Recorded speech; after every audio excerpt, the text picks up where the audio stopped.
অভিশপ্ত শয়তান থেকে মহান আল্লাহর নিকট আশ্রয় চাই। সকল প্রশংসা সমগ্র বিশ্বের প্রতিপালক মহান আল্লাহর জন্য। রাহমান ও রাহিম আল্লাহ তাআলার নামে সূরা আল মুমতাহিনা এর বাংলা সরল অনুবাদ শুরু করছি। হে ঈমানদারগণ, তোমরা আমার শত্রু এবং তোমাদের শত্রুদেরকে বন্ধু গণ্য করো না। তোমরা তাদের কাছে ভালোবাসার খবর পৌঁছাচ্ছ, অথচ তোমাদের কাছে যে সত্য এসেছে তা তারা অস্বীকার করেছে। আল্লাহ তোমাদের রব, তার উপরে ঈমান আনার কারণে রাসূলকে এবং তোমাদেরকে বহিষ্কার করেছে। যদি তোমরা আমার রাস্তায় জিহাদের উদ্দেশ্যে বের হও, আমার সন্তুষ্টি লাভ করতে চাও, তাহলে কি তাদের সাথে গোপনে বন্ধুত্ব করবে? অথচ আমি জানি যা তোমরা গোপন করো এবং যা তোমরা প্রকাশ করো। তোমাদের মধ্যে যে এ কাজ করবে সে সরল পথ হারাবে। যদি তারা তোমাদের উপরে জয়যুক্ত হতে পারে, তবে তারা তোমাদের কঠিন শত্রুতে পরিণত হবে এবং তাদের হাত এবং জিহ্বা সম্প্রসারিত হবে তোমাদের ক্ষতির উদ্দেশ্যে। তারা চায় তোমরাও যেন কুফরি করো। তোমাদের আত্মীয় স্বজন, তোমাদের সন্তান সন্ততি কিয়ামতের দিন তোমাদের কোনো উপকারে আসবে না। আল্লাহ তাআলা তোমাদের মাঝে ফয়সালা করবেন। আল্লাহ তাআলা তোমাদের যাবতীয় কাজকর্ম দেখেন। নিশ্চয় তোমাদের জন্য রয়েছে উত্তম আদর্শ ইব্রাহিমের মধ্যে এবং তার সাথীদের মধ্যে, যখন তারা তাদের জাতিকে বলেছিলেন, আমরা তোমাদের প্রতি অসন্তুষ্ট এবং আল্লাহকে বাদ দিয়ে যাদের ইবাদত করছো তাদের প্রতিও অসন্তুষ্ট। তোমাদের প্রতি আমরা অস্বীকৃতি জানাই। এক আল্লাহর প্রতি ঈমান না আনা পর্যন্ত তোমাদের মধ্যে এবং আমাদের মধ্যে স্থায়ী শত্রুতা বহাল থাকবে।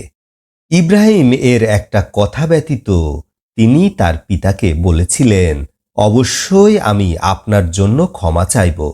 আপনার ব্যাপারে আল্লাহর কাছে আমি কিছু করার ক্ষমতা রাখি না। হে আমাদের রব, আপনার উপরেই আমরা নির্ভর করি, আপনার অভিমুখী হই এবং আপনার কাছেই আমাদের প্রত্যাবর্তন। হে আমাদের রব, আপনি আমাদেরকে কাফিরদের শাস্তির বস্তুতে পরিণত করবেন না। হে আমাদের রব, আমাদেরকে ক্ষমা করুন। নিশ্চয় আপনি পরাক্রমশালী মহাজ্ঞানী। নিশ্চয় তাদের মধ্যে রয়েছে তোমাদের জন্য উত্তম আদর্শ, যারা আল্লাহর সন্তুষ্টি চায় এবং পরকাল চায় এবং যারা ফিরে যায়। নিশ্চয় আল্লাহ তাআলা অমুখাপেক্ষী প্রশংসিত। তোমাদের মধ্যে এবং যাদের মধ্যে শত্রুতা রয়েছে, অনতিবিলম্বে আল্লাহ তাআলা তোমাদের মধ্যে এবং তাদের মধ্যে বন্ধুত্ব সৃষ্টি করে দিতে পারেন। আল্লাহ তাআলা ক্ষমতাবান, আল্লাহ তাআলা ক্ষমাশীল, দয়াবান।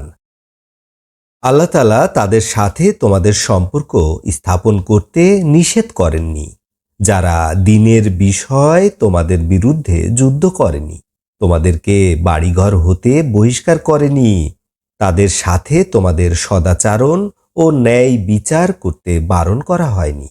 নিশ্চয় আল্লাহ তাআলা ন্যায় বিচারকারীদেরকে ভালোবাসেন।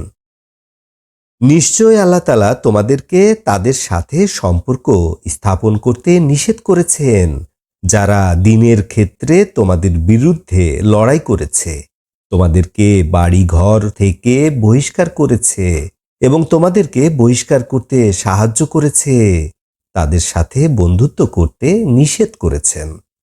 অতএব যারা তাদের সাথে বন্ধুত্ব করবে তারা জালিমদের মধ্যে গণ্য হবে। হে ঈমানদারগণ, তোমাদের কাছে যখন কোনো হিজরতকারী মুমিন নারী আসে, তোমরা তাদেরকে পরীক্ষা করে নাও। আল্লাহ তাআলা তাদের ঈমান সম্পর্কে ভালোভাবেই অবগত আছেন। যদি তোমরা তাদেরকে মুমিন বলে নিশ্চিত হও, তবে তাদেরকে কাফিরের কাছে ফেরত দিও না।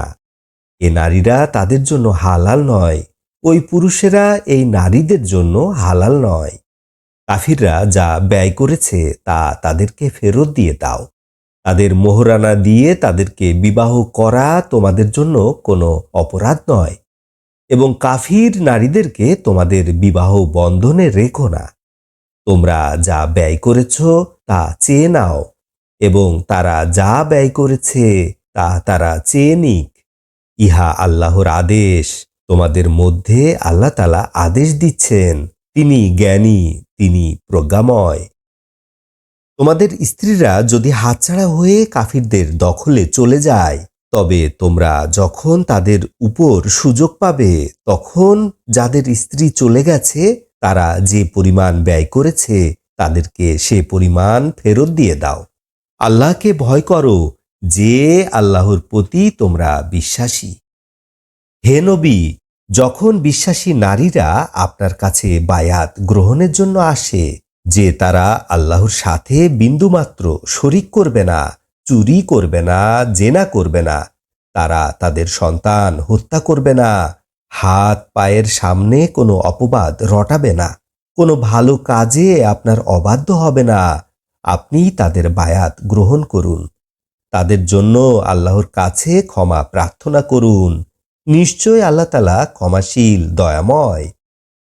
হে ঈমানদারগণ, তোমরা এমন সম্প্রদায়ের সাথে বন্ধুত্ব করবে না যাদের প্রতি আল্লাহ তাআলা অসন্তুষ্ট। তারা আখিরাত হতে নিরাশ হয়েছে, যেরূপ নিরাশ হয়েছে কবরবাসী কাফিররা। আলহামদুলিল্লাহে রাব্বিল আলামিন।